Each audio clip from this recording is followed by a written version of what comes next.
Speaking Human. Today on Speaking Human, we gaze in wonder at the winner of our game of summer box office predictions and share our picks for favorite fall movie trailers. This episode is like a great trailer. All of the best parts with none of the crap in between. Speaking Human. Welcome to Speaking Human, where we simplify the world of marketing for humans.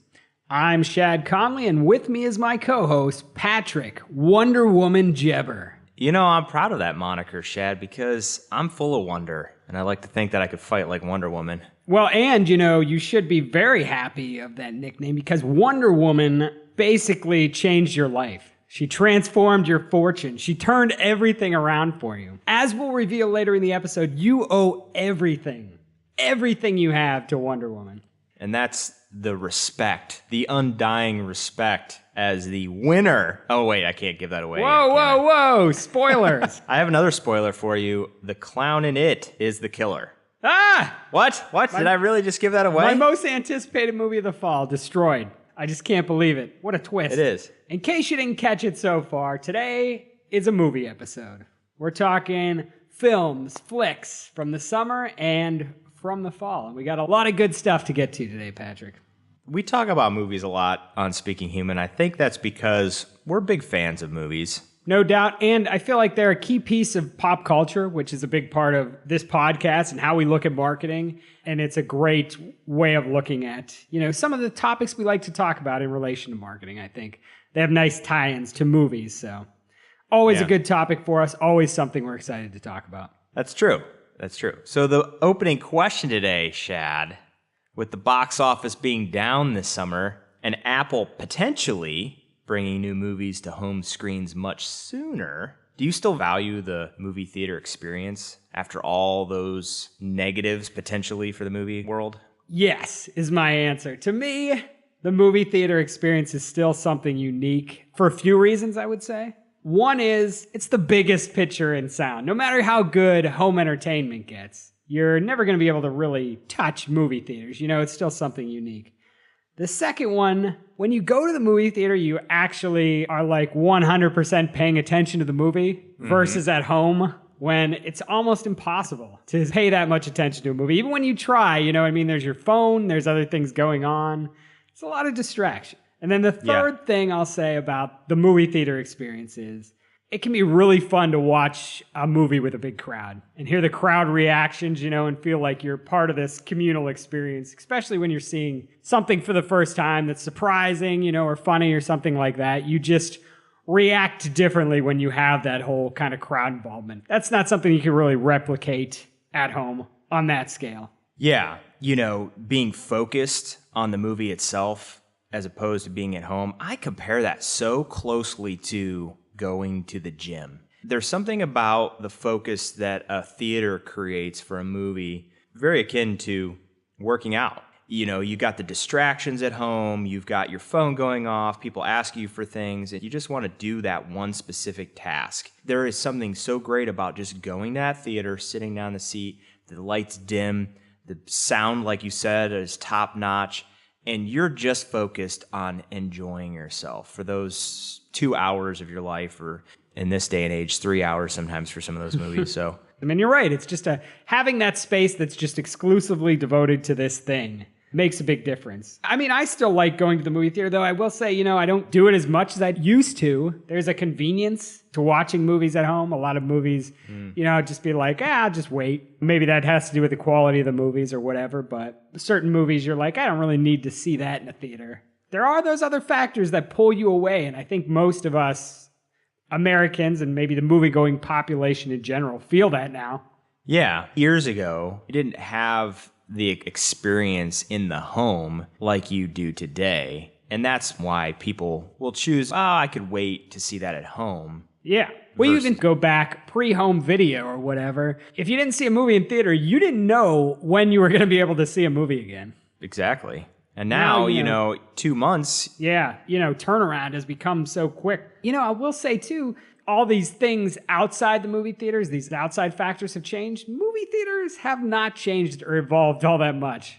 I mean, you've gotten like better picture and better sound and digital projection, but what they are and what they do hasn't changed that much. There's some kind of outliers like the Alamo Drafthouse I've heard offers like a really good experience. It's something different, but most movie theaters are just kind of business as usual for decades. Yeah, which, just like any other business, you have to reinvent yourself at some point, give people a reason to keep coming back, especially when it's been business as usual for 50, 60, 70 years.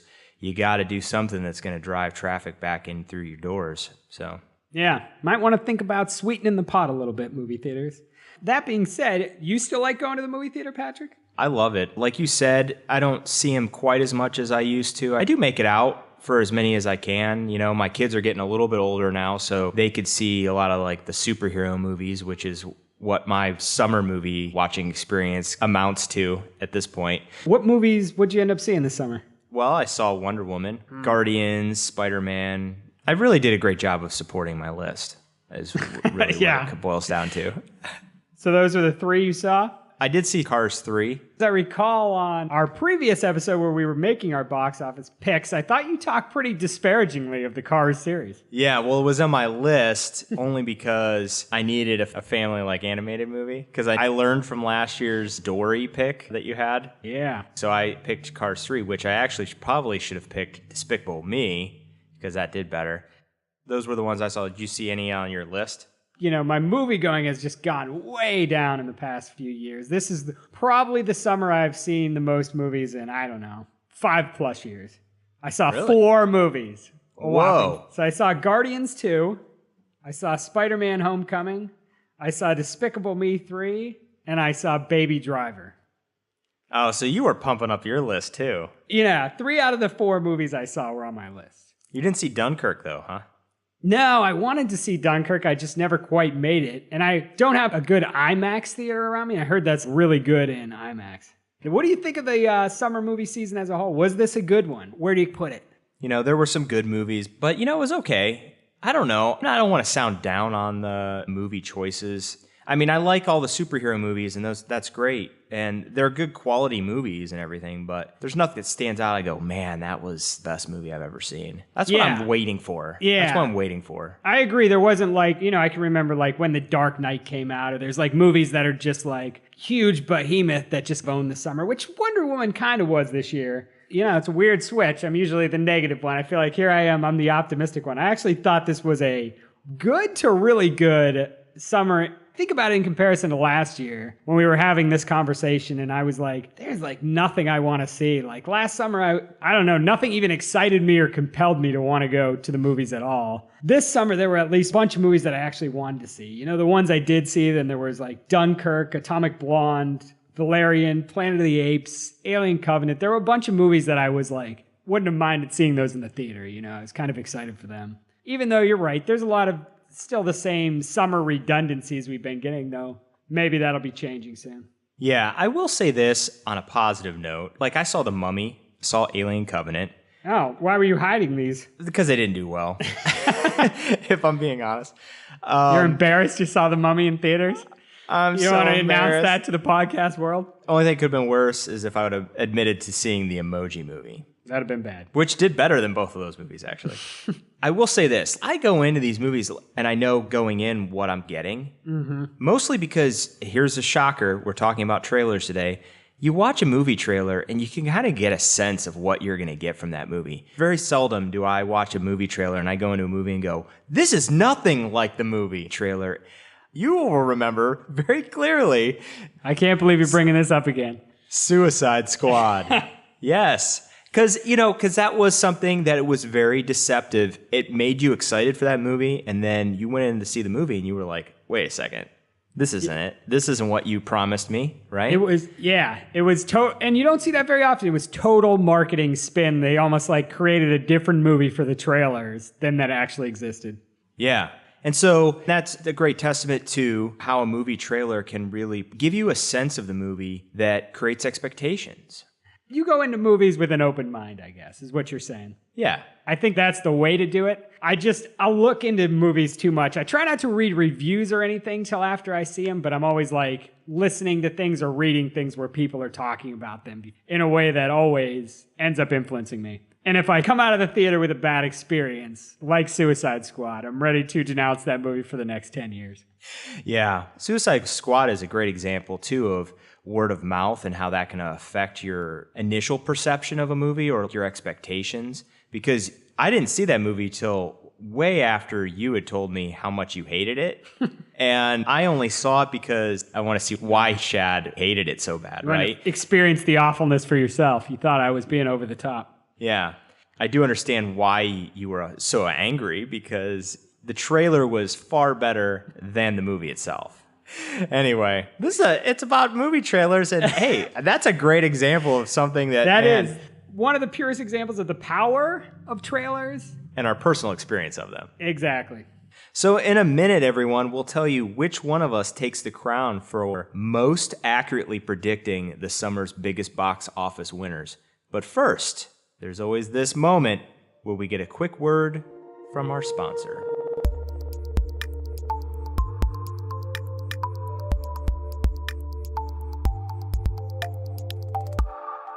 Today's sponsor is Farmers Insurance. Insurance can be confusing, overwhelming, and time-consuming. At Hire Insurance Agency, we remove the guesswork and hassle, helping you protect what matters most. We offer a wide range of auto, home, business, and life insurance policies to help you meet your specific needs. Call 844-543-3463 or visit hireinsurance.com. That's HYRE insurance.com for more information.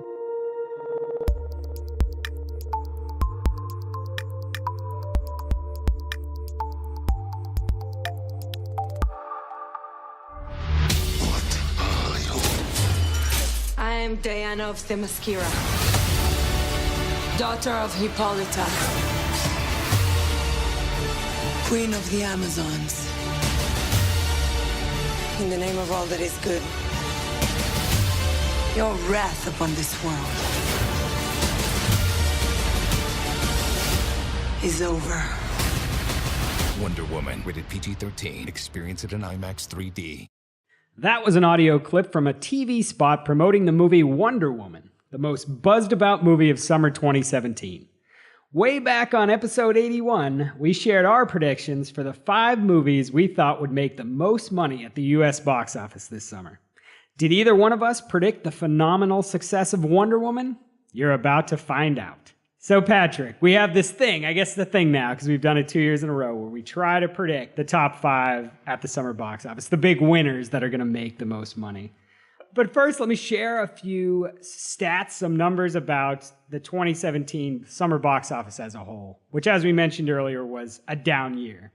So here's some numbers that, according to Variety, the 2017 summer season finished with $3.8 billion in domestic ticket sales. That's down 14.6% from last summer, which I thought was a dud of a summer. But apparently, money-wise, this was worse for the movie industry. The last time a summer earned less money overall at the box office was 2006, which is pretty crazy. And I don't even think that includes adjusting for inflation, so this may be even a little worse than that. So what do you think of that? I mean, what, if anything, do you think that means for the movie industry? Are people less interested in going to the movies, or was it just the movies we got this year? I think it's a confluence of a lot of different factors. I mean, you've got the movies themselves, you've got the marketing, which is, obviously what we're talking about. And you've got a lot of other factors too, like the weather and technology that's coming out that's allowing people to see the movies faster when they come out of the theater. So there's all these things, and I think it just all comes together and plays a huge part in that season, right? I thought there were some great movies this summer, despite what I said before, which sounded so down. Yeah, I think it's the movies. I think it was the movies this summer. And I think, not that there weren't, I obviously said I thought it was a great summer. I liked the movie selection. I thought there were some very good movies that came out. I think it's just a matter of scale. Like a lot of these, what were supposed to be huge movies did not do that well. You had Transformers, 27, that came out, and the last Transformers movie made a lot of money. This one did not. I mean, it was down at the US box office by, I think, more than $100 million. This is fans saying what I've been saying for a while, and what I think I said back in episode 81, who are they still making these movies for? Finally, the viewing population has caught up with my sentiments. Pirates of the Caribbean was another one. It did well. It made money. It made like $175 million. But compared to what the last ones made, it's down from, I think the last one that came out a few years ago was like $250 million. So you're just seeing these incrementally drops. Cars 3 is another one. These series, they're sick of them. They don't want these sequels anymore. Studios were expecting to make big money on them, and they didn't. Instead, what you saw was movies like Baby Driver or Girls' Night. These unexpected hits make $100 million, and you have these movies that cost $250 million just not make back their budgets. I think that was the big difference. The tent poles that were supposed to support the summer fell over. Yeah, going into what you're saying, the studios keep churning out these sequels and these reboots and because they're big budget. Big crowds, Typically. big money. Yeah, and you see these movies like Atomic Blonde, making a little over $50 million. $50 million is nothing to sneeze at. And that's a real thing. I say that all the time. Nothing to sneeze at. But if you look at what's wrong with making a bunch of movies like that are original, make a Baby Driver. Made over $100 million, but at least it's something different. So I agree with you. I think people are tired of the same old, and, It's not going to change overnight, but I think the sequel and reboot culture of Hollywood over the past decade has been kind of like a bubble that we were all waiting for it to burst, And this might be a sign that's starting to happen where maybe we'll see a pulling back on some of those things where it's like, maybe we're not going to just rake in money because this has a 3 next to it. And that's what people want, more of a balance between the original and the sequels. It's not like no one wants sequels or no one wants to see more of some of these series. It's just, we don't want to see more of every series, right? You know what I mean? We like Neighbors. It doesn't mean we need Neighbors too.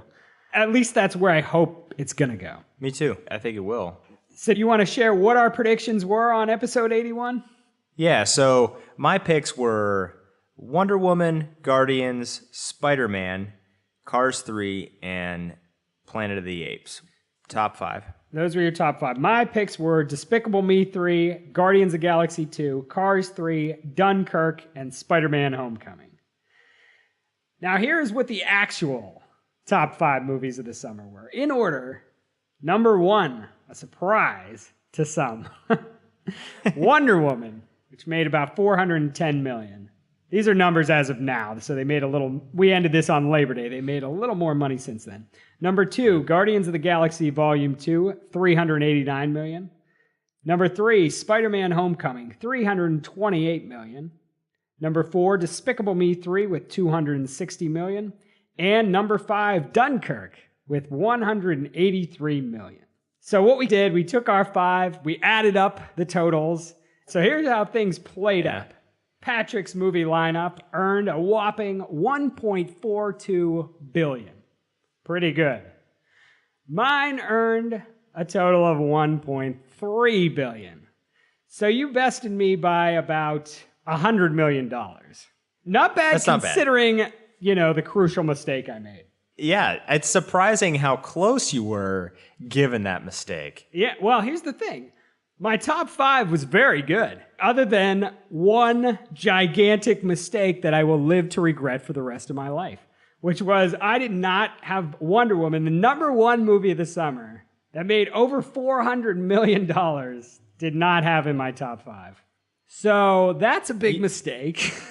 Yeah, but let me defend myself real quick, as I did in that episode, which people aren't listening to right now. So I just say what I said then. My thought was, at that point, this was May. Nobody had any idea what this movie was going to be. The marketing seemed skimpy at that point. I hadn't seen a whole lot. And I was basing this all on Batman versus Superman, Suicide Squad, those movies which have made a lot of money, but people didn't seem to like very much. So I thought what needed to happen was Wonder Woman needed to be a super great movie to transcend that. And it turns out it was. I didn't think that was going to happen based on that Warner Brothers DC Universe history. I was dead wrong, and as I said, I'll regret it for the rest of my days. I enjoyed defending you. I think a lot of what happened was you were tainted by the memory of Suicide Squad. You know, Batman versus Superman, let's face it, granted that didn't have the greatest reviews and that kind of stuff. But Suicide Squad really put a hole in your heart. I mean, it almost has killed superhero movies for me. I've been really down on him since that movie. Yeah, I mean, it broke your spirit. So I understood that. I'll say this. That's exactly why I've lost in the past. Just crucial mistakes. It's okay. You got this one. You took it. Riding the back of Wonder Woman to victory. I'm glad that movie was good. I'm glad it was a success. We are now officially tied 1-1 for our summer box office picks. So it looks like we have to do this at least one more year. Tiebreaker. Honestly, after last year, I thought I was just going to go into seclusion, maybe live in a hut somewhere, never watch another movie again. Yeah, last summer really left me with confidence. I thought I was going to give you a beat down again, but you turned the tables on me. So kudos to you, sir. Do you have anything else to say about your list and your victory before we wrap this up here, Patrick? I would just like to say... Never let your guard down. You expect a battle to be fair. A battle will never be fair.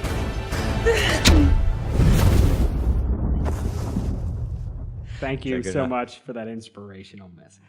It's going to be okay. You'll get through this. Like I did last year, you will overcome adversity. Next up, we transition from the summer to the fall by sharing our picks for favorite fall movie trailers of 2017.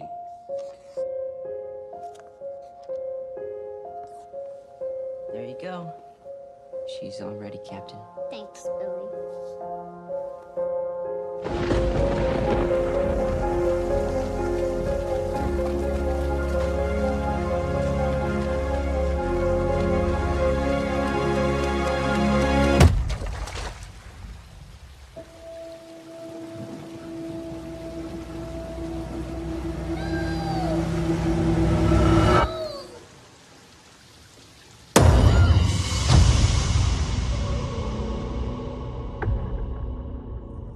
You just heard an audio clip from the first official teaser trailer for the movie It. Upon its release back in March, that trailer broke the record for the most worldwide views in a 24-hour period with, get this, 197 million.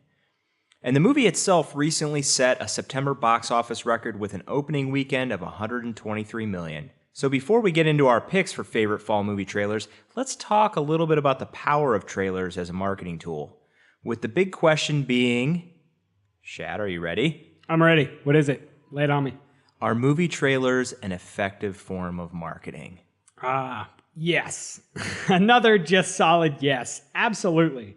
In my mind, I'd say they're the most effective form of movie marketing, along with word of mouth. Probably movie trailers and word of mouth are the two things that determine the most whether I'm going to see a movie, particularly a movie in the theater. I think of like the trailers for like Mad Max Fury Road was one of them, where a movie I never really had planned on seeing or was that excited for until I saw the trailer, and then I was like, I'm definitely going to see this movie in the theater. That's kind of the impact they can have for me. So I think they're hugely effective as a marketing tool. How about you? Yeah, I'd say the exact same thing. They're the best form of movie marketing right behind word of mouth. I mean, word of mouth can play such a huge role in marketing a movie, almost to the detriment of trailers themselves. Because a great trailer, all the good that trailer did can be thrown out the window when someone starts bashing a movie. So word of mouth probably trumps it 99% of the time as the best form of movie marketing, I'd say.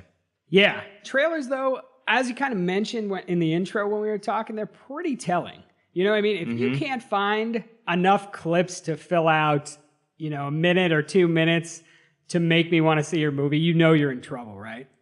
If there's not enough there, if you can't make that interesting for 2 minutes, how are you going to make it interesting for 2 hours? It's true. They're crucial to the marketing experience for movies, for sure. Yeah. And a good one, like I mentioned with Fury Road can really turn around your perceptions or really compel you where you weren't compelled before, which is what some of the ones we'll talk about here for my favorite fall movie trailers I think did for me. Let's dive right into those lists, though. So you want to share yours first? Yeah, let me start with the movie Mother. Ooh. Great trailer. For this genre movie, the suspense that the imagery creates is spot on. You know, the music that goes with this trailer is perfect, perfectly timed with the visuals. I can't say enough about how sound effects and music can play a huge part in the excitement, and the feeling that a trailer gives really sets the tone. I keep hearing about this movie and it looks interesting, and I don't know if there's a twist, but it seems twisty, it seems turny, twisty-turny. Twisty-turny. And we're on the exact same page here. This is my first pick, too. Was Mother. I will note lowercase m exclamation point in that title, because that's unique. I agree with you. I love this trailer. It was a great example of using the technique of escalating tension throughout a trailer, where you start slowly, you know, you're like getting a little glimpse of these people's lives, and it's trickling along slowly but rhythmically. And then that rhythm just starts picking up as the trailer goes, and you're using editing that's quicker. Your sounds are really amping up, and they use that killer string music in there that's so weird and just creates this sense of escalating madness, you know, and you're starting to see all these crazy things happen. I really got into it. It made me want to see this movie, put this movie on my radar. And the other thing I'll say about it is this movie has Michelle Pfeiffer, a national treasure, who I believe is ready for a big comeback. Who doesn't want to see Michelle Pfeiffer in a horror movie? Oh, What Lies Beneath? Yes. Yeah, it's a pretty good movie from what I remember. It kind of reminds me of this, actually, a little bit, even though it's very different, I'm sure. Yeah, great trailer. Both number ones. That's really nice. I like that. Unusual. On the same page. Same first pick. What's your second pick? So my second pick was Thor Ragnarok. Sure. You might be thinking, Patrick, come on. You're partial to superhero movies. I know that. You know that. But here's the thing about this trailer that makes it unique, is that it has the ability to redeem the Thor movies. This time around, they went with a more comedic approach and paired two characters who had great chemistry in the original Avengers movie. And then they scored the trailer with Led Zeppelin's Immigrant Song. Come on, how do you not love that? I mean, it's just got so much power. So I really liked the trailer. I thought it was good and sold me on a movie that series hadn't really done before. That's a good one. This could be a pretty uninteresting list, because that's Thor Ragnarok is also on my list, and for a lot of the same reasons. This was going to be I was going to save this for last, because this to me was the best trailer of all the trailers. I don't know, 20 or 30 or however many I watched. This to me was the best one. And a primary reason was exactly what you mentioned. This was a movie I had absolutely no interest in seeing. Not a super fan of Thor, the character. I saw Thor Part 1. I was pretty lukewarm on it. Had no interest in seeing Part 2. As I told you, I've been pretty down on superhero movies until I saw this trailer. The visuals, the humor, the interesting story beats they have going on, the Goldblum, which you didn't even mention yet. Oh, yeah, I didn't mention that. It just has a tone and a style that looks like a lot of fun. But the kicker, you know, what really sold it for me was that Led Zeppelin. Having it scored to that song immediately got my attention and pulled me in. And that's what this technique of using music, especially pop songs in trailers, Suicide Squad did that with their trailers very well too, where they would use music. When trailers do that well, I think it's incredibly effective. People have to have some sort of affiliation with that song, which is why they use popular music. But when it works like it does with this Thor trailer. And this just nailed it for me. It converted me into someone who was tossing this movie aside and had no interest to somebody who seriously might consider seeing it in the theater now. Yeah. You know, one of the other things I didn't even mention was the feel of this trailer felt very familiar, and I'll tell you why. I think they're taking cues from Guardians of the Galaxy. Like, if you watch this trailer, right? Don't you feel like Absolutely. This feels like a Guardians of the Galaxy movie? It almost feels like that because it's got the comedy, it's got the color, and it's got the track. The music is everything. And trailer is very similar to how Guardians has done it in the past. Yeah, now that you mention it, I mean, the resemblance is pretty striking. Even the humor of it and everything. This seems like that's the studio was like, why don't you make this movie like Guardians? People love that. Today we are on the same page. Yeah, Literally totally the in same sync. page. Rarely are our picks ever the same when we do these lists. And so far, 2 for 2. So what's your last one, Patrick? Let's see if we can get the hat trick. So I know we're not going to be on the same page here, but my third choice is American Made.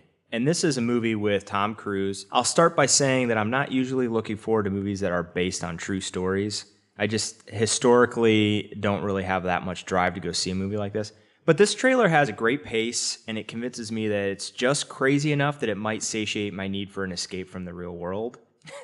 We're not on the same page. I didn't have that one. It is one of my honorable mentions. It's a trailer I really like. It's got a good pace to it. Creates this tone you wouldn't expect for this type of movie. Very lighthearted. I'm interested in seeing this version of Tom Cruise, which I feel like I haven't seen in a while.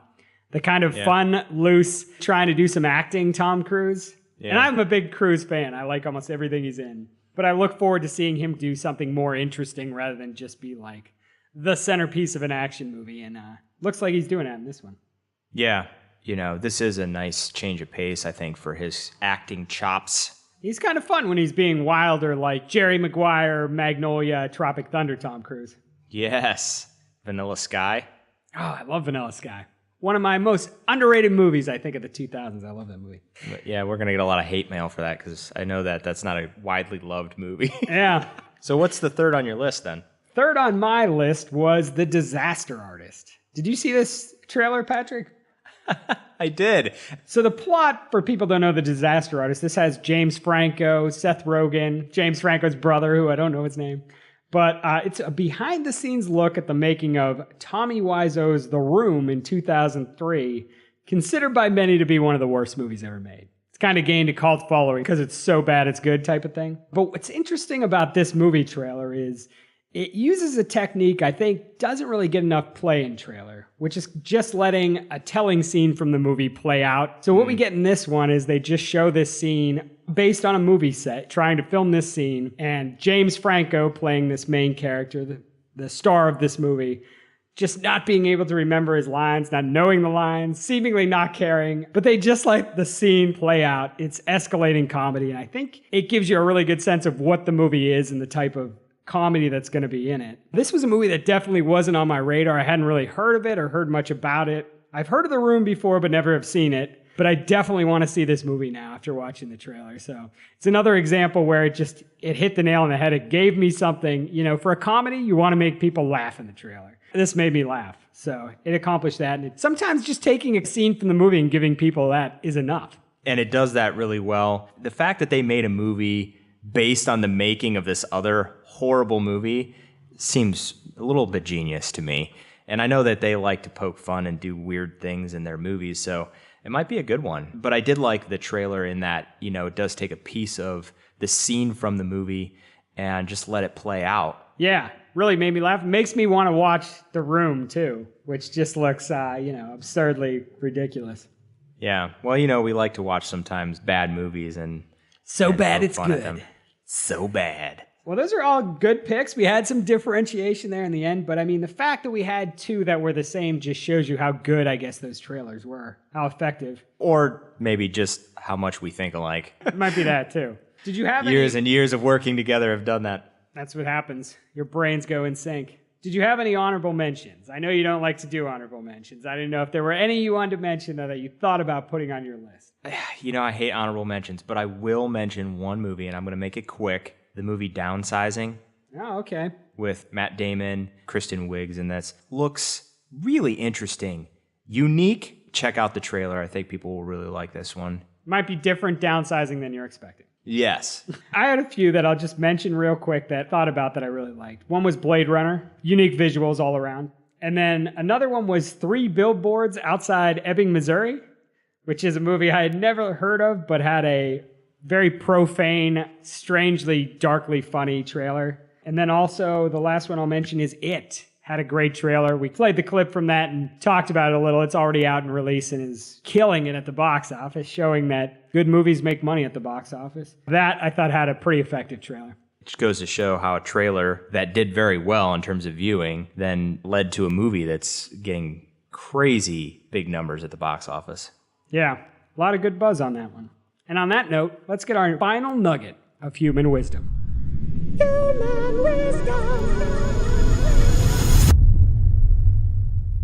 So our final nugget of human wisdom comes from your very own me. Today I'm going to talk about how movie trailers are just like promos for your company. They're a quick look at what your customers expect to experience from your business.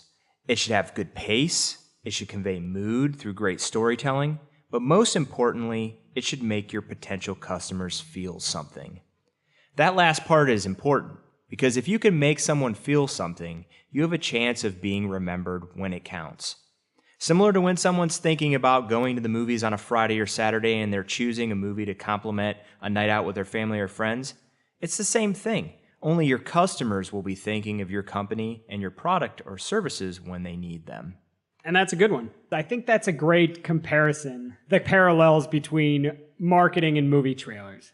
Because what is marketing essentially except trying to summarize, the benefits and features of your product or service? Just like with a movie where you have this 2-hour thing and you're trying to summarize it in this 2 minutes that'll pull people in. It's the same thing with what you're trying to do with your marketing. You're just taking this bigger thing, this product and all it has to offer, this service and how it can help your business, and you're summarizing it into these little tidbits that make them want to learn more or, go see your product or service. So I think that's a great little nugget there, Patrick. Yeah. So that's it for today's episode, everyone. You can find current and past episodes of the podcast on speakinghuman.com. While you're there, check out the new weekly Buzz video series covering the top marketing and branding stories of the week. Just click on the videos section to get the latest buzz. You can also tweet us with your thoughts on today's show, or let us know what your favorite fall movie trailers are at speaking_human on Twitter. That's at speaking_human on Twitter. We'll be back in 2 weeks with another episode of Speaking Human. Catch you then, humans. Speaking Human.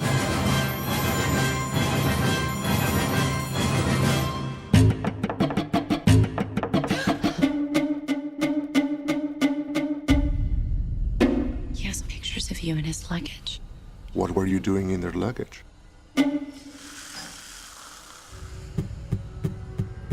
What do they want? God help you.